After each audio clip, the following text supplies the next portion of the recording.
How to download and install Betika app on your Android phone. I'm gonna guide you through the process on how to do it. Let's get started. First of all, on your phone, head over to the Play Store. After you're in the store, tap on the search bar and search for Betika app. In the search result, you'll see the Betika app appear with this kind of logo over here. You need to keep in mind that Betika app is not available in some regions. So if it is not available for you, you won't be able to download this.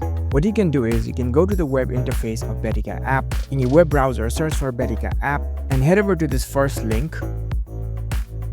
So from here, you can access the Betika website.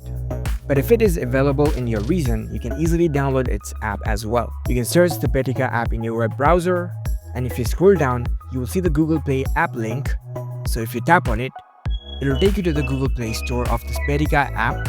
You can see over here, this app is not available in my country, but if it is available, you will see this install button. You can simply tap on install and download this app on your Android phone. So that's a very easy process. If you found this video helpful, don't forget to give this video a thumbs up and subscribe to our channel for more tech tips. Thank you for watching.